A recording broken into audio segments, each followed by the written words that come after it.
Hi Gemini, kumusta po kayong lahat? So in Gemini, maraming salamat po pala sa walang sawang pagsubaybay sa ating pong mga reading.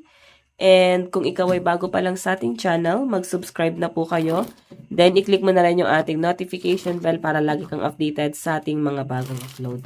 Okay, so guys, sa mga interested naman sa ating private reading ay nasa description box below lang po yung link. Message nyo lang po ako. So tignan natin, ganap sa inyo ngayong January 2026. Gemini, Sun, Moon, Rising, and Venus sign. Okay, so meron tayong 3 of Coins, collaboration, focus, effort, common goals. Ayan, meron ka daw ditong makikilala na someone na mapapalapit yung loob mo sa taong to. Parang nung una, pwedeng tinutulungan ka lang niya, pwedeng nagtuturo siya sa inyo, or collaboration lang talaga yung gusto niya, pwedeng parang nakikita niya kasi na may mali kang ginagawa. So, parang siya yung nag-guide sa inyo. Itinatama ka nitong taong to. So, may nakikita ako dito na something na attraction na. Tignan natin. I-clarify natin. Ano tong 3 of Coins? Energy po ni Gemini. So, meron tayong Justice. Ayun.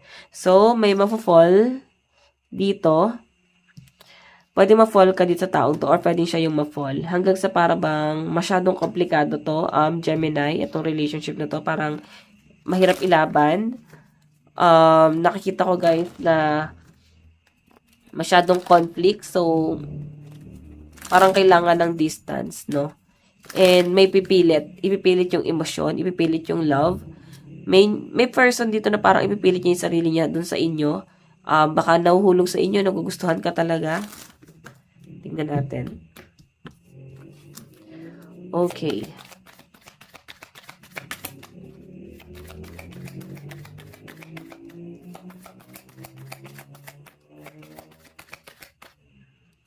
So, meron tayong 10 of Cups, happy families, blessing and well-being. So, ayan, overall energy mo guys, nakapokus din sa family. Nakikita ko na magiging masaya, pwedeng may uuwi rin galing abroad, or pwedeng may uuwi galing Manila, or something probinsya. So, parang sama-sama to, parang may family gathering, malaking event din yung magaganap, Gemini. May nakikita rin ako dito na medyo emotional din yung iba sa inyo kasi siguro may umalis. O hindi naman guys, ganun kabuo yung family. Pwedeng hindi makakasama, hindi makakapunta. Pero mukhang mag-enjoy din naman yung iba sa inyo guys sa pinapakita sa akin dito. And blessing na rin, Gemini, yung family na meron ka ngayon, pwedeng ipinagpapasalamat ng iba sa inyo na kahit pa paano masaya yung pamilya nyo ngayong January. So, wala kang struggle pagdating sa family ngayong January 2026, no? Sa relationship lang, may nakikita lang ako din guys sa mga project and sa mga partners. Pwede magkaroon guys ng hindi pagkakaintindihan kung may mga business partner ka. Pwede sa trabaho, pwede meron din guys hindi pagkakaintindihan dito. Okay? May mga diskusyonan. Ganon. So, by the way, tignan pa natin.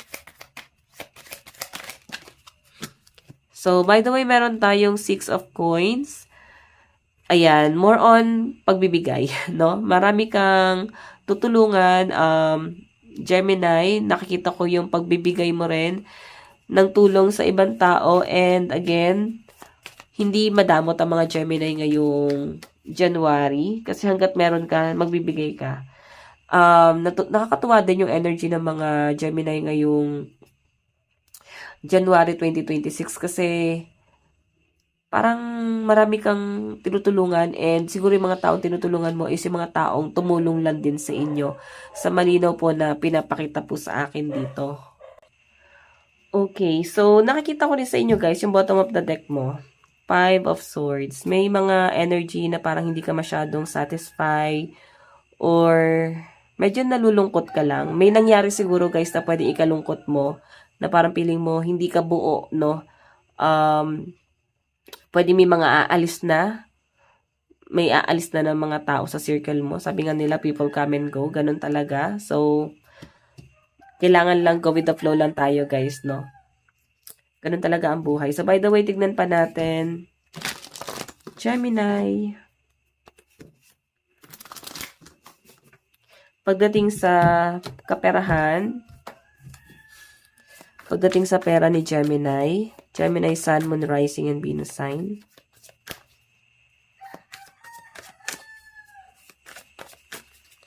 Okay, kung paano yung flow ng pera ni Gemini ngayong January 2026.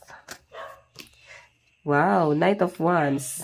Meron kang kasama na magastos, no?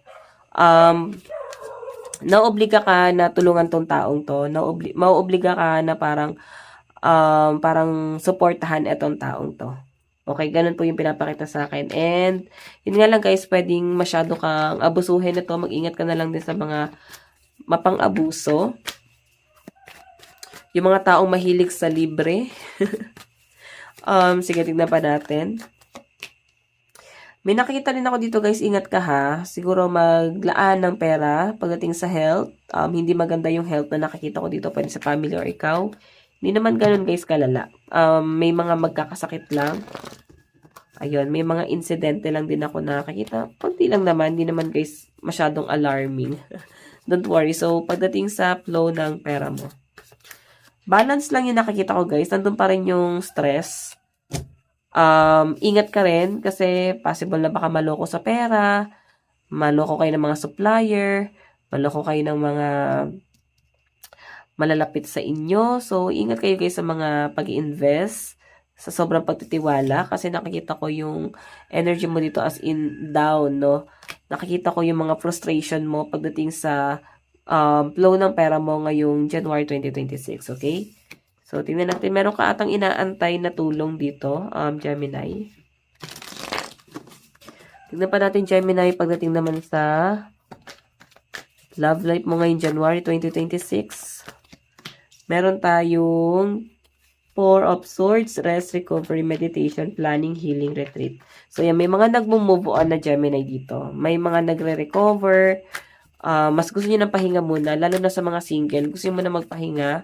Parang grabe yung battle na dinanas mo sa past person. Grabe yung mga struggle na pinagdaanan mo sa taong yon.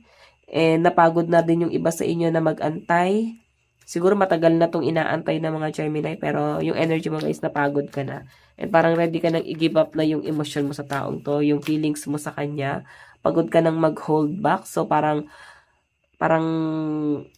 tuloy na yung agos ng buhay. Ganun yung energy mo dyan, Gemini, okay? Sa mga in relationship naman, guys, pwedeng, eto, nagtitiis pa rin, nasasaktan, hindi pa rin kayang i-give up. May pag-aantay pa rin ako nakakitang energy rito na parang nag-aantay kayo na pwede nyo magbago or mabago yung trato niya sa inyo. So, tingnan natin, guys, ano yung advice para sa inyo, Gemini. Advice.